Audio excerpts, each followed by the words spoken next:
오늘 말씀은 아모스서 3장 1절부터 8절 말씀입니다. 한 절씩 교독하고 우리 마지막 절은 같이 읽겠습니다. 이스라엘 자손들아, 여호와께서 너희에 대하여 이르시는 이 말씀을 들으라. 애굽 땅에서 인도하여 올리신 모든 족속에 대하여 이르시기를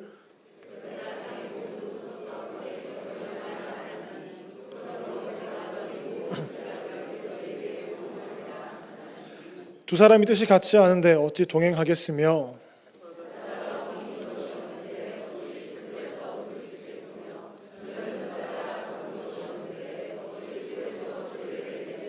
덫을 땅에 놓지 않았는데 새가 어찌 거기 치이겠으며 잡힌 것이 없는데 덫이 어찌 땅에서 튀겠느냐.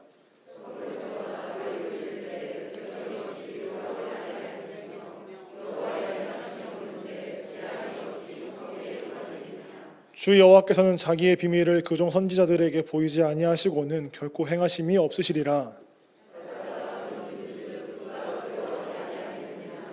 주 여호와께서 말씀하신즉 누가 예언하지 아니하겠느냐. 아멘. 그 말씀입니다. 목사님께서 설교까지 하고 가시면 참 좋았는데 옆에 서 있으면서 설교까지 하시면 좋겠다 하는 그런 작은 바람을 잠시나마 가져봤습니다. 네, 역시 꿈이었습니다. 오랜만에 2부 때 이렇게 말씀을 나누게 됐습니다.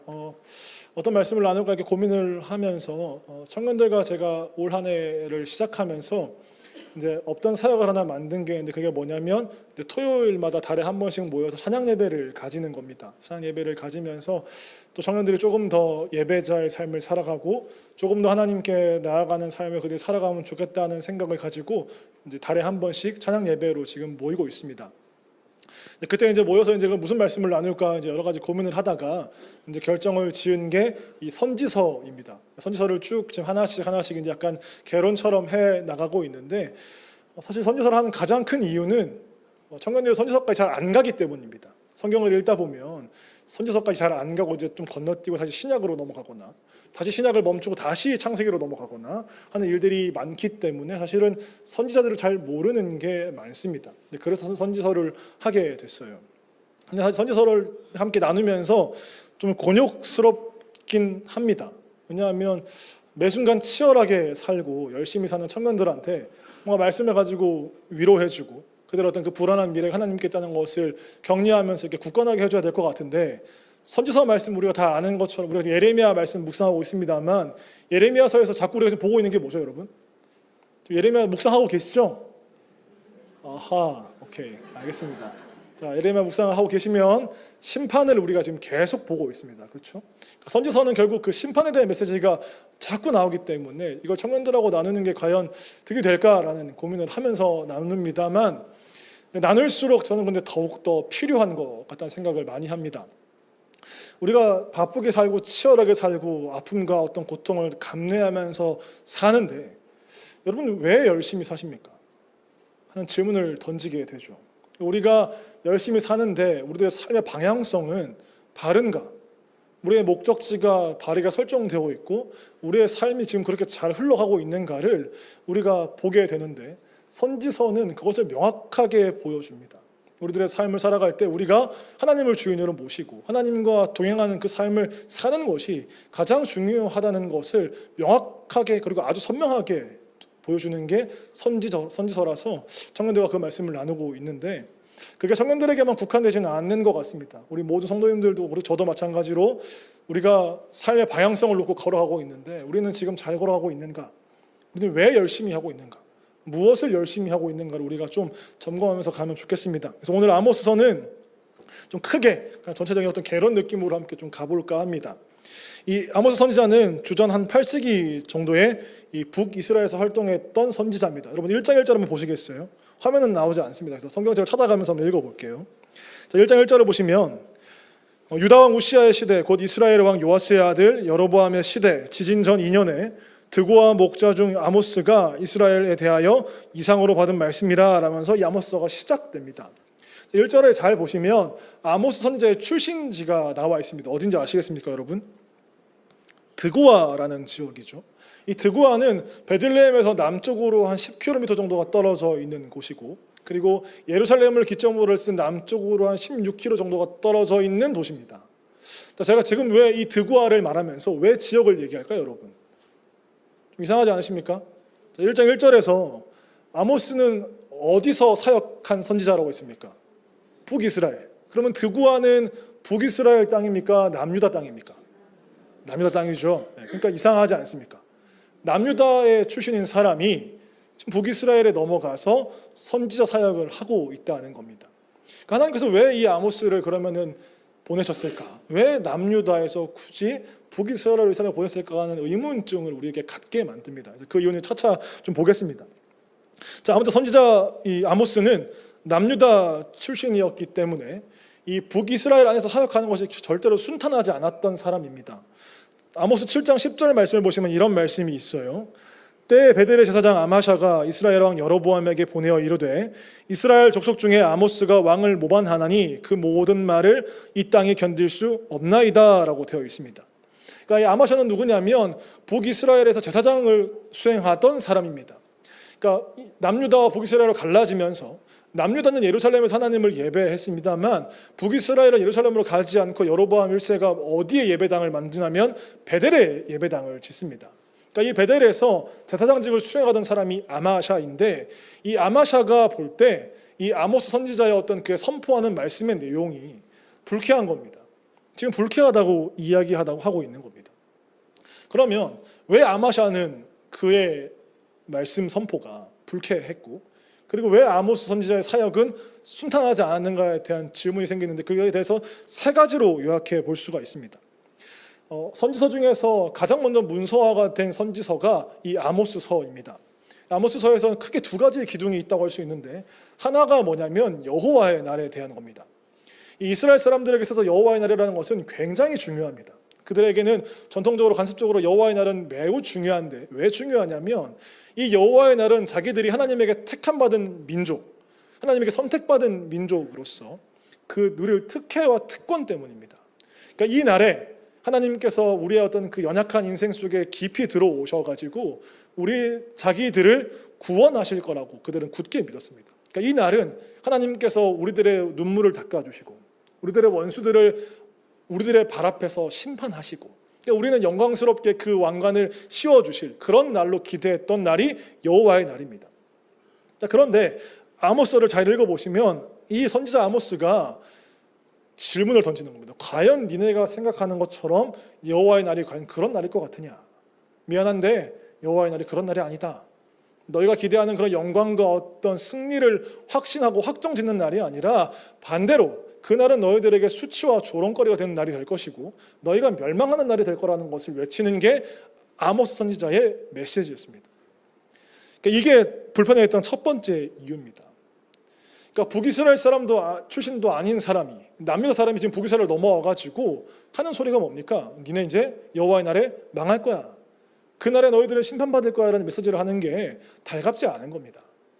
여러분 각자 집안 문제가 있다 생각해 보십시오. 그 집안 문제가 발생했을 때 집안과 아무 관계없는 사람이 나타나가지고 니네 집은 망할 거야 하시면 그거 고지고대로 받아들일 수 있습니까? 여러분 그렇지 우리 집안에 문제가 많지 이러십니까? 아니면 네가 뭔데가 먼저 나옵니까? 보통 다 후자 네가 뭔데가 나오죠. 그래서 아마샤도 똑같았어요. 7장 12절에 보시면 그렇게 되어 있어요. 아마샤가 또 아모스에게 이르되 선견자야 너는 유다 땅으로 도망하여 가서 거기에서나 떡을 먹으며 거기에서나 예언하고 라고 되어 있습니다. 그러니까 쉽게 말하면 미안한데 아마샤가 이제 아모스에게 말하는 거죠. 너 여기서 나대지 마라. 북이스라엘에서 나대지 말고 니네 땅으로 가라. 남유다 가서 네가 지금 하고 싶은 거 하는 그 선지자 활동을 마음껏 하라고 지금 그가 이야기하고 있는 겁니다. 그러니까 이 북이스라엘은 전혀 어떤 지금 망할 징조도 없기 때문에 이런 말을 하는데 이게 두 번째로 이어져요. 자, 두 번째 이유는 아모스 선지자가 사역했던 당시의 그 상황과 정세 때문입니다. 1장 1절 다시 보시면 이 선지자가 활동했던 시기에 북이스라엘의 왕을 여로보암 2세라고 기록하고 있습니다. 여로보암이에요. 이 여로보암 2세가 집권하던 시기에 북이스라엘은 가장 전성기였습니다. 가장 황금기에 있던 시기라는 뜻입니다. 그러면 했던 이유가 뭐냐면 첫 번째는 아수르의 영향력이 매우 적었던 때입니다. 그러니까 아수르라는 어떤 그 가장 강대했던 그 강대국이 자기가 어떤 그 외부적인 다른 전쟁 때문에 이 가나안 지역까지 영향을 미치기가 어려운 상황이었다는 거죠. 그러다 보니까 이 북이스라엘 입장에서는 이 아수르의 눈치를 안 볼 수가 있었던 겁니다. 그래서 굉장히 좀 평화로웠던 시기였고, 그리고 항상 이스라엘 옆에 어떤 강한 나라가 있습니까, 여러분? 이렇게 말하면 못 하시더라고요. 예레미야에서 우리가 묵상 안 하셔도 잘 모르실 수 있는데, 예레미야 묵상할 때 자꾸 이 사람들이 어디로 도망가려고 합니까? 애굽으로 도망가려고 하죠. 그러니까 북이스라엘 옆에는 항상 애굽이 강한 나라가 또 있습니다. 근데 이때 당시 애굽도 내부였던 전쟁, 내부 분란 때문에 외부로 신경 쓰기가 어려웠던 시기입니다. 그러니까 북이스라엘은 굉장히 안정적으로 군사력을 키워갈 수 있었고, 그래서 많은 영토를 가질 수가 있었습니다. 그 이야기가 어디 기록되어 있냐면 열왕기하 14장 25절에 기록되어 있습니다. 제가 읽어보겠습니다. 이스라엘 하나님 여호와께서 그의 종 가드에벨 아미떼의 아들 선지자 요나를 통하여 하신 말씀과 같이 여로보암이 이스라엘 영토를 회복하되 하맛 어귀에서부터 아라바 바다까지 하였으니 라고 되어 있습니다. 이렇게 말하면 잘 이해가 안 되시잖아요. 여러분, 다윗과 솔로몬이 왕으로 있던 시대를 한번 떠올려 보십시오. 이스라엘이 가장 강력했던 시기 아닙니까? 그런데 이 다윗과 솔로몬이 집권했던 그 시대의 땅보다 10배가 더 넓다는 소리입니다. 여로보암 2세 때 땅이, 그러니까 매우 넓은 땅을 가지게 됐다는 것이고, 그리고 출애굽한 이후에 이스라엘 백성들이 가나안 땅을 차지했을 때 정상적으로 차지했다면 갖게 될 땅의 범주를 거의 다 갖게 된 게 이 여로보암 2세 때의 땅입니다. 그러니까 굉장히 군사적으로 안정됐고 많은 영토를 가질 수 있던 시기였다는 거죠. 자, 여러분, 군사적으로 강해졌고 그리고 땅이 넓어졌으면 이제 뭐가 활발해질 수 있습니까? 자, 일부랑 같으시면 안 됩니다. 이렇게 많으신데, 자, 다시 질문해 볼게요. 땅이 넓어졌고 군사력은 강해졌어요. 그럼 이제 뭐를 많이 할 수 있을까요? 무역을 많이 할 수 있겠죠. 경제력이 그러면 올라가겠습니까? 떨어지겠습니까? 경제력도 무한히 올라가게 되는 겁니다. 그래서 이때는 굉장히 부유했던 시기입니다. 자, 얼마나 부유했는지 한번 보겠습니다. 3장 15절 한번 보시겠어요? 아모스 3장 15절.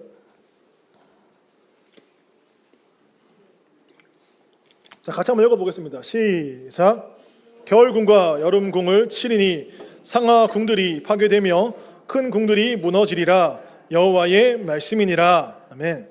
그러니까 지금 왕이 궁전이 몇 개가 있는 겁니까? 자, 산수를 해보시죠. 자, 궁이 몇 개가 있는 겁니까? 자, 일단 대표적으로 계절별로 있습니다. 그렇죠? 겨울궁과 여름궁전이 있습니다. 사실 왕은 그럴 법하잖아요.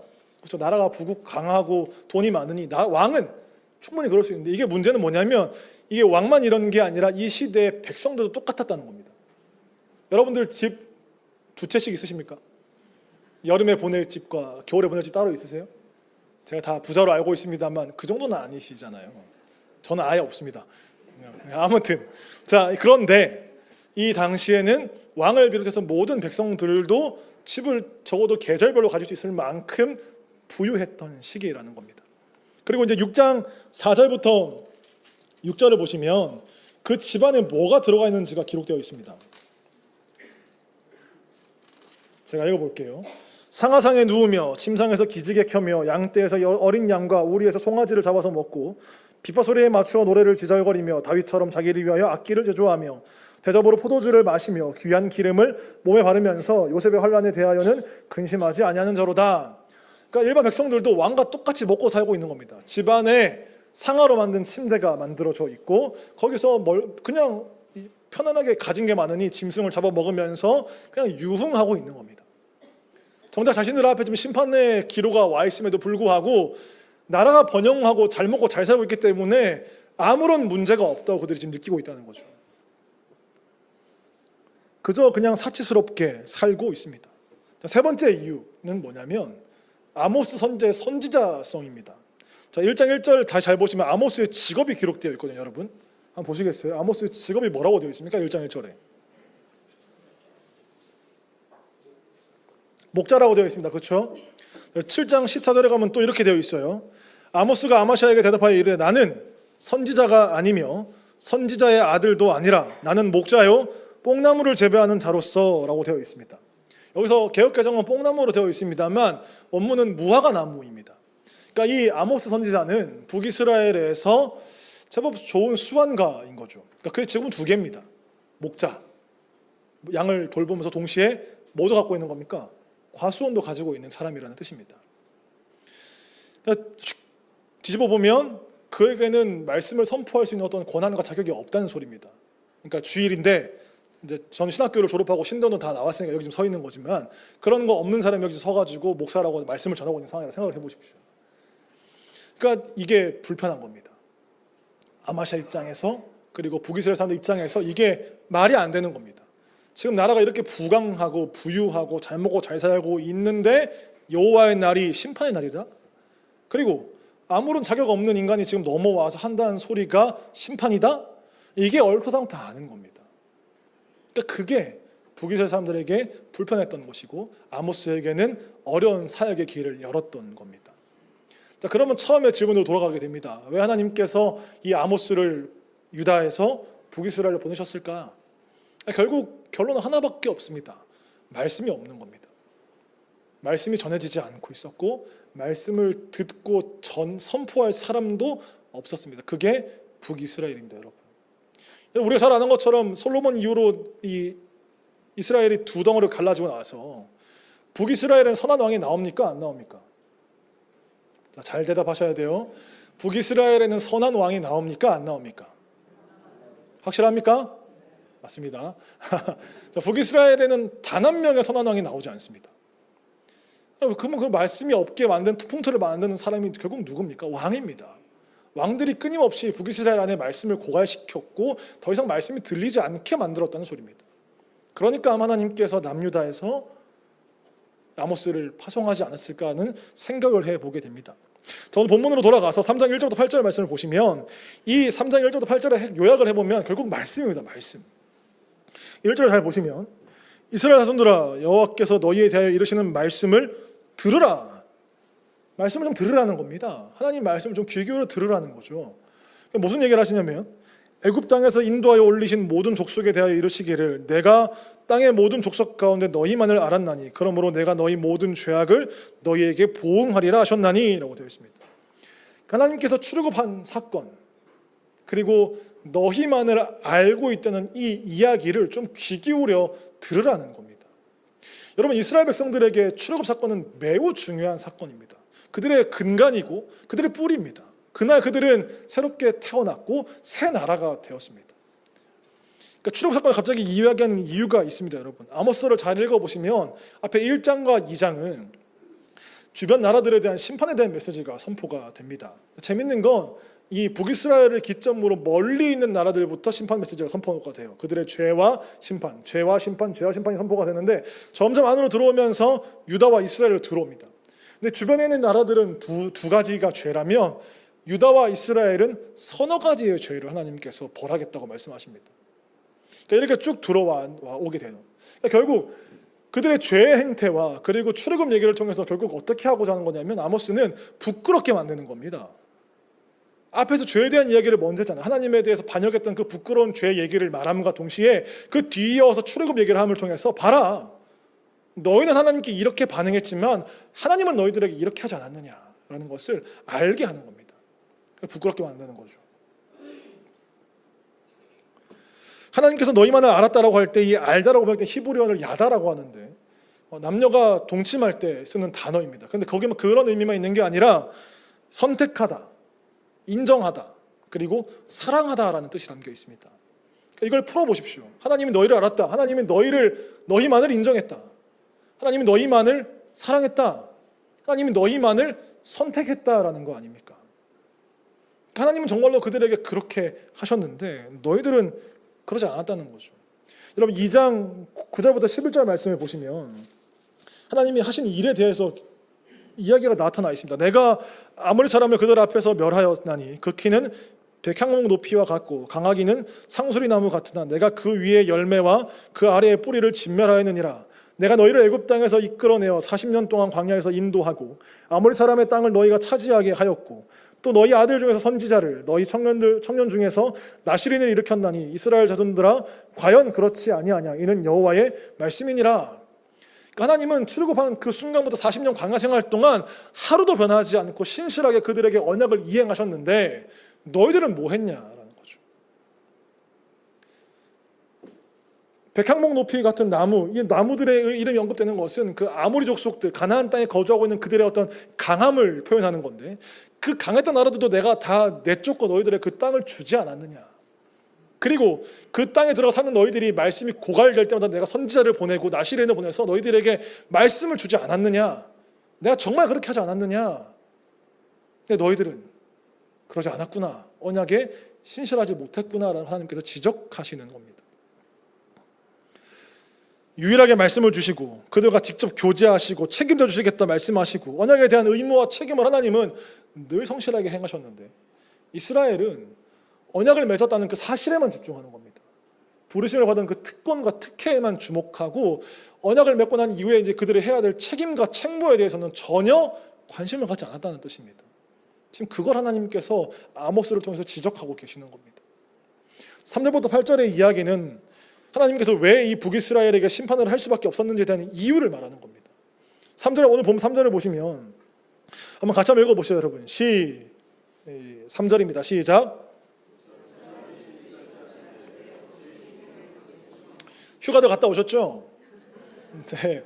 자, 부부들끼리 가족들끼리 갈 때 여러분 마음 맞지 않는 사람하고 가면 그 여행이 즐겁습니까? 차 안은 거의 지옥 아닙니까? 서로 마음이 엇갈려지는 순간부터 그 차 안은 지옥이 됩니다. 말 한마디 없는 그 침묵 지옥. 그렇죠? 그 얘기하는 겁니다. 여러분 이스라엘은 하나님과 동행해서 살아야 되는 법을 광야에서 배웠습니다. 광야를 그들이 하나님과 동행할 때 하나님과의 관계가 좋을 때는 그 광야길이 순탄했지만 하나님과의 관계가 어그러졌을 때는 그 광야길은 정말 지옥 같은 길이었습니다. 결국 이 말이 뭘 말하는 거겠습니까? 하나님과 너네가 마음을 같이 하지 않고 그분과 동행하지 않는데 과연 너희들의 길이 오래 갈 수 있을 것 같으냐라는 뜻입니다. 망하겠지. 4절도 보시면 사자가 움킨 것이 없는데 어찌 수풀에서 부르짖겠으며 젊은 사자가 잡은 것이 없는데 어찌 굴에서 소리를 내겠느냐라고 되어 있습니다. 그러니까 사자의 포효에 대해서 이야기하고 있습니다. 사자가 사냥을 성공하면 자기 발 아래 그 사냥감을 내려놓고 이제 과신하는 거죠. 소리를 내면서 내가 잡았다. 여기 내가 있다. 그 사자의 포효소리를 들으면 다른 짐승은 어떻게 됩니까? 다 기겁하는 거 아닙니까? 아, 여기 잘못하면 죽겠구나. 지금 하나님께서 그렇게 열방을 향해서 사자와 같이 포효하고 계십니다. 그런데 평소 같았으면 이스라엘은 그 포효와 상관없이 안전했을 텐데 지금 하나님의 그 발 아래 사냥감으로 누가 있냐면 북이스라엘이 있는 겁니다. 북이스라엘이 그 발 아래 잡혀서 목덜미가 뜯기기 직전이고 하나님은 포효하고 계신 겁니다. 내가 다 심판하겠다. 근데 이럼에도 불구하고 이스라엘이 지금 이걸 깨닫지 못하고 있다는 거죠. 5절 덫을 땅에 놓지 않았는데 새가 어찌 거기 치이겠으며 잡힌 것이 없는데 덫이 어찌 땅에서 튀겠느냐. 그러니까 이미 덫이 작동했다는 뜻입니다. 새가 하늘에서 바닥에 있는 것만 먹이만 보고 막 미친 듯이 하강해 왔는데 거의 그물은 보지 못하고 뛰어 들어가는 거죠. 근데 들어왔는데 새가 그 그물을 벗어나 혼자 힘으로 벗어날 수 있습니까? 못 벗어납니다. 계속해서 엉키게 되고 결국엔 살이 뜯기게 되고 죽는 거죠. 지금 딱 그 상황인 겁니다. 북이스라엘이 심판의 그물이 자신을 덮었는데 그건 모르고 지금 그저 나라가 번영하고 잘 먹고 잘 살고 내 주머니가 가득하니까 아무 일도 없겠거니 하고 있는 겁니다. 근데 그게 아니라는 거죠. 너희들은 죽었다 깨어나도 그 심판의 그물을 스스로 벗지 못할 것이다. 그 그물은 하나님만이 벗길 수 있다는 것을 이야기하고 있는 겁니다. 6절 성문에서 나팔이 울리는데 백성이 어찌 두려워하지 아니하겠으며 여호와의 행하심이 없는데 재앙이 어찌 성읍에 임하겠느냐. 여러분 성에 있던 사람이 갑자기 나팔을 왜 불겠습니까? 성에 있던 사람이 갑자기 나팔을 왜 불겠습니까?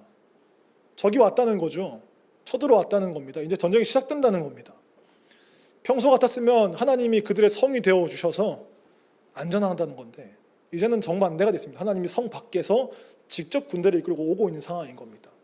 비상사태인데 그러나 북이스라엘이 이걸 모른다는 거죠. 깨닫지 못하고 있는 그들의 무지함과 오만함을 이야기합니다. 그러니까 4절부터 3, 4, 5, 6절을 보시면 과연 이스라엘의 모습이 하나님과 언약을 맺은 모습이 맞는가 싶을 정도의 행태를 보여주는 겁니다.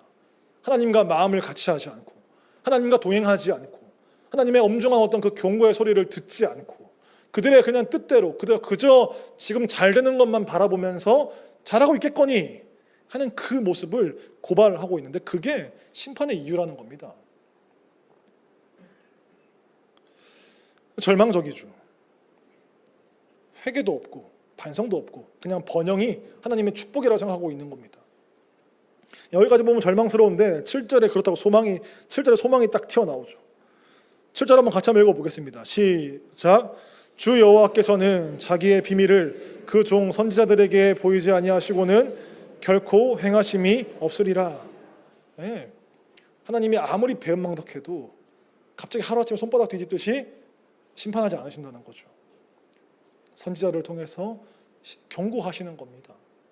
그러니까 이런 거죠. 사실 잘못했으니까 했는데 때리시면 됩니다. 근데 손만 들고 때린다, 때린다 계속 이러고만 계신 겁니다. 그래서 이것조차 하나님이 기회를 주고 있다는 것을 모르고 있는 겁니다. 그게 이들의 죄입니다. 8절은 그러면서 선지자가 선포하는 거죠. 하나님의 약속을 따라 선포하는 겁니다. 그러니까 말씀에 순종으로 반응하는 것, 언약의 특권만 누리는 것이 아니라 동시에 의무와 책임을 성실하게 이행해야 한다는 것을 이야기하는 게 오늘 아모스의 어떤 전체적인 맥락입니다. 오늘 우리가 기억해야 될 것은 여러분, 성도의 삶은 하나님만을 선택하고 하나님만을 사랑하고 그분을 인정하는 삶이 되어야 된다는 건데, 그럼 그 삶이 뭔가라고 했을 때 그 삶은 내가 받은 어떤 그 특혜와 특권만 주목하는 게 아니라 의무와 책임에도 주목하는 삶을 살아야 된다는 겁니다. 그렇게 사는 게 뭔지 아모스 선지자가 외쳤던 메시지에서 답을 찾을 수가 있습니다. 아까 북이스라엘은 예배를 어디서 들었다고 말씀드렸습니까, 여러분? 어디서? 어느 지역에서? 북이스라엘. 베델, 그렇죠, 베델. 여러분, 베델이 맨 처음 어디서 나왔습니까? 베델이 처음 등장했던 곳이 어디입니까? 혹시 아세요? 창세기죠. 야곱이 돌베개 베고 잤던 곳이 베델 아닙니까? 하나님과의 교제가 있었던 곳, 하나님께 자신을 다 내어드리겠다고 약속했던 그곳이 베델입니다. 그러니까 베델은 하나님과 정말 진실된 어떤 영적인 교제가 일어나고 그분에게 나를 다 내어드리겠다는 어떤 헌신의 약속이 이루어지는 곳입니다. 자, 그런데 이 아모스 선지자가 사역하던 당시에 베델에서는 그런 예배, 그런 제사가 없었다는 거죠. 물론 가진 게 많고 부유했기 때문에 제사를 드릴 때 드리는 건 많았겠죠. 풍요로웠으니 화려했을 겁니다. 그러나 그 화려함 안에 죄에 대한 애통함과 회개, 그런 안타까움에 대한 회개는 하나도 없는 겁니다. 그러니까 왜 드리는지 이유도 모를 예배만 잔뜩 성행하고 있는 겁니다. 왜 이 예배를 드리는가?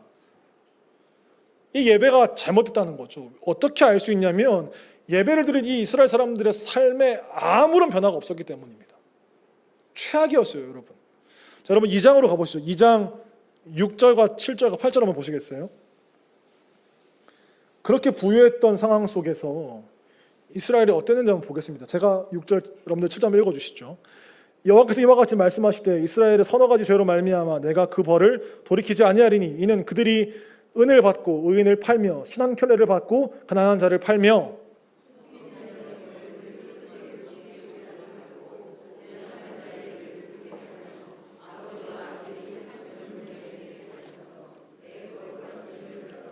8절 같이 읽겠습니다. 시작. 모든 제단 옆에서 전당 잡은 옷 위에 누우며 그들의 신전에서 벌금으로 얻은 포도주를 마심이니라. 아멘. 여러분, 이게 당시 실상입니다. 잘 다시 보십시오. 하나님이 없어요. 아까 아모스를 얘기할 때 큰 두 기둥이 있다 했죠. 여호와에는 하나는 그다음 뭐냐면 정의와 공의입니다. 근데 지금 읽었습니다만 정의와 공의가 여기 어디 있습니까?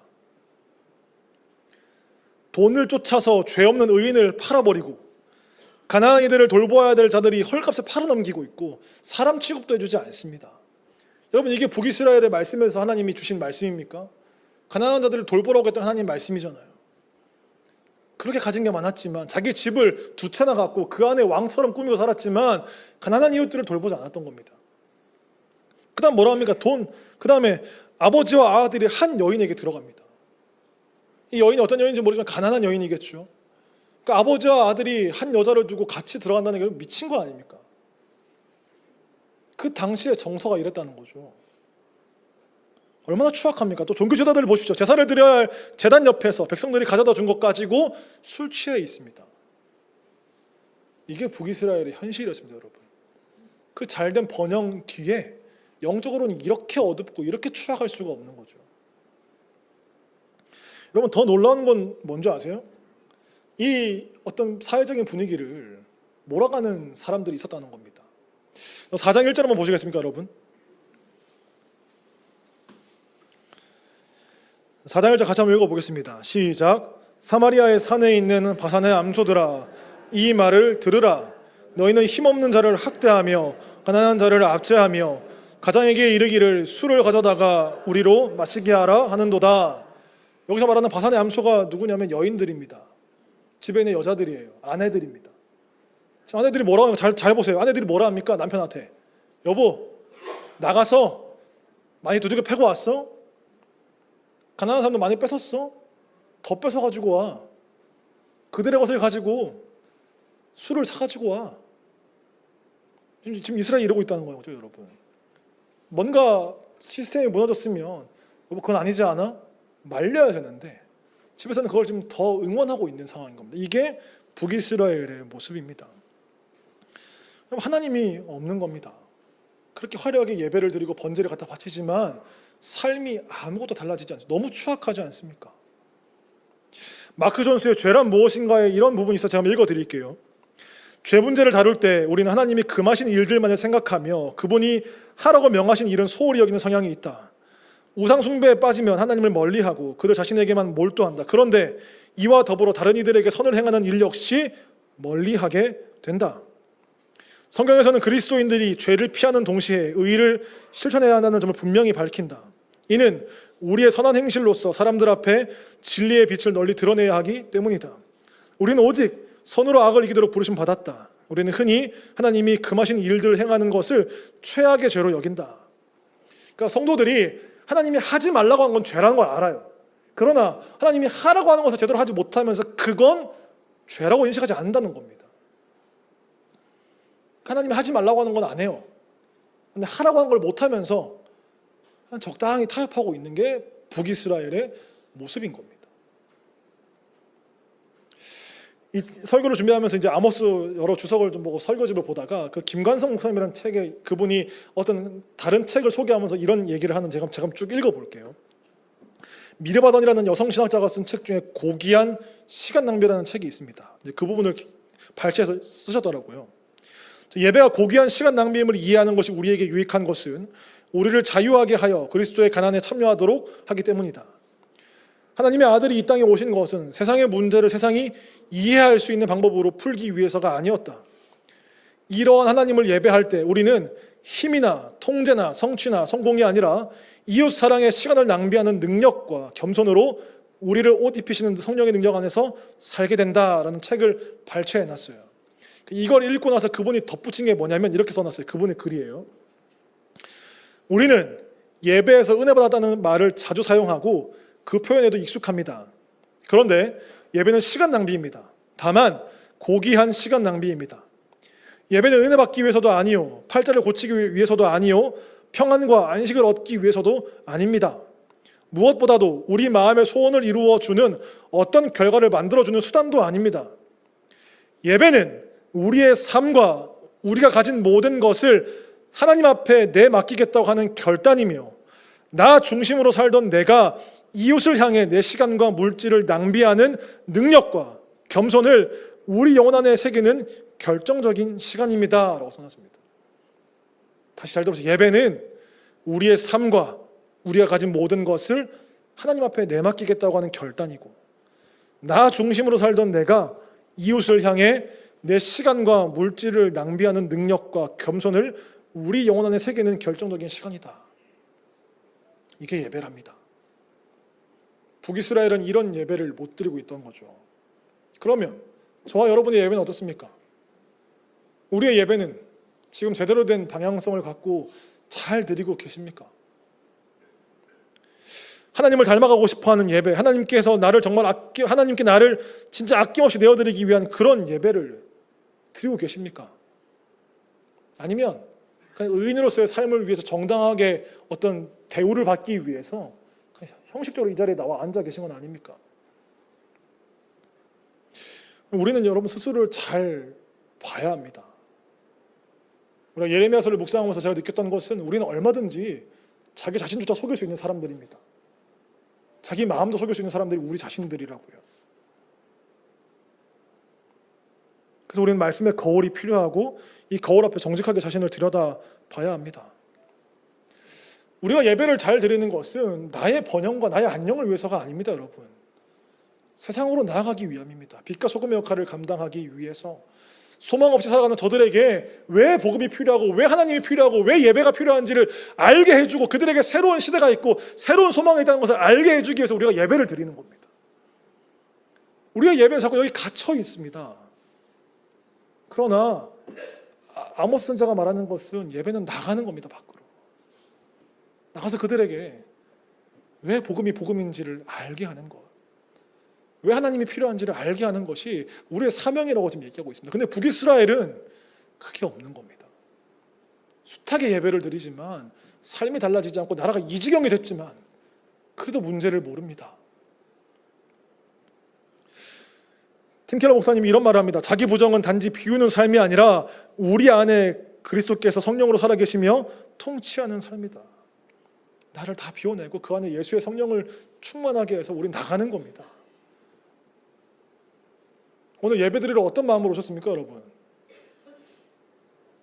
어떤 마음으로 예배를 드리고 계십니까?